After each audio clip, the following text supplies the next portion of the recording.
Gold trusted gold buyers తాకట్టులో ఉన్న బంగారాన్ని విడిపించి ఈ రోజు ఉన్న మార్కెట్ ధరకే కొనబడును. మరిన్ని వివరాలకు సంప్రదించండి 77107720.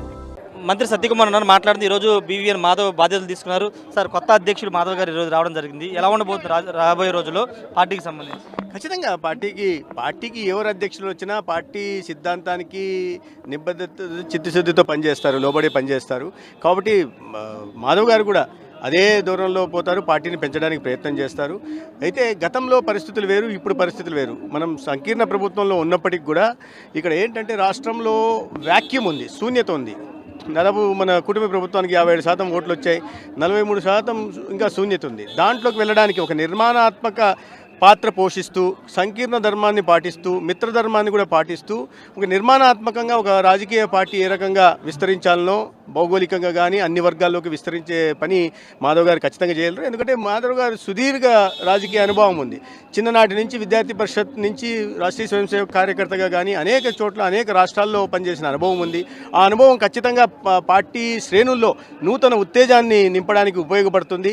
రాబోయే రోజుల్లో కేంద్ర ప్రభుత్వం నుంచి నరేంద్ర మోడీ గారి నాయకత్వంలో ఈ రాష్ట్రానికి చేకూరుతున్న లబ్ధి, ఒకవైపు రాష్ట్రంలో జరుగుతున్న అభివృద్ధి చంద్రబాబు నాయుడు గారి దీంట్లో చెప్తూనే, రెండో వైపు కేంద్రం నుంచి నరేంద్ర మోడీ గారి నాయకత్వంలో ఈ రాష్ట్రానికి లభిస్తున్న లబ్ధిని కూడా ప్రజల్లోకి తీసుకెళ్ళడం, దానికి కార్యకర్తల మాధ్యమంగా తీసుకెళ్లే పనిని మాధవ్ గారు చేయగలరని నేను భావిస్తున్నాను. ఎందుకంటే ఈ ఒక ప్రత్యామ్నాయంగా, అంటే కూటమిలో ఉంటూనే ప్రత్యామ్నాయంగా 43% ఓట్లలోకి చొచ్చుకుపోవడానికి మాధవ్ గారి నాయకత్వ లక్షణాలు ఖచ్చితంగా పనికొస్తాయి. బీజేపీ ఒక చేతిలో బీజేపీ జెండా, ఇంకో చేతిలో ఎన్డీఏ ఎజెండా అనే ఒక స్లోగన్తో వెళ్ళబోతున్నామని మాధవ్ గారు చెప్పారు. ఏంటి సార్? ఖచ్చితంగా, ఎందుకంటే బీజేపీ సిద్ధాంతం విషయంలో ఎక్కడ రాజీ పడకుండా, రెండో వైపు ఎన్డీఏ ఎజెండా. ఎందుకంటే సంకీర్ణ ప్రభుత్వంలో ఉన్నాం, మేము కేవలం ఒక రాష్ట్రంలోనే కదా, 5 రాష్ట్రాల్లో ఈ రకంగా సంకీర్ణ ప్రభుత్వాన్ని ఉంటాం, సొంతంగా 16 రాష్ట్రాల్లో ప్రభుత్వంలో ఉన్నాం.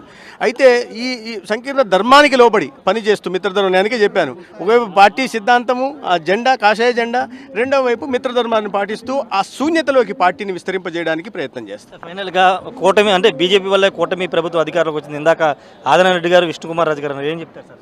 అది సంకీర్ణ సమిష్టి కృషి. ఒకరి వల్ల గారు, ఒకరు లేకపోతే ఇంకోరు లేదు, ఒకరికొకరు ఉపయోగపడ్డాం కూటమి దీనికి.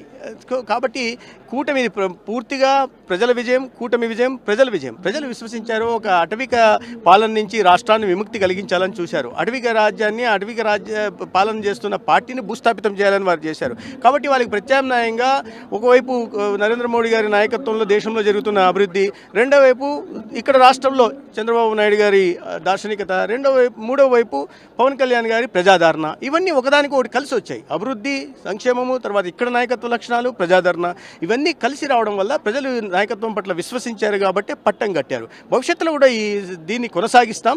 కానీ అదే సమయంలో పార్టీని విస్తరింపజేయడానికి ఏ అవకాశం ఉన్నప్పటికీ కూడా మా సిద్ధాంతాలకు లోబడి పార్టీని పెంచడానికి ప్రయత్నం చేస్తాం. Thank you sir. ఖచ్చితంగా కూటమిలోనే ఉంటూ కూటమికి సంబంధించిన వ్యవహారంలో పూర్తిగా ఒకవైపున మిత్రపక్షాన్ని గౌరవిస్తూనే కూటమిలోనే ఉంటూనే పార్టీ బలోపేతానికి కృషి చేస్తామని చెప్పారు. ఒక చేతిలో బీజేపీ జెండా, మరో చేతిలో ఎన్డీఏ ఎజెండా అనే నినాదంతో వెళ్ళబోతుందని చెప్తున్నారు.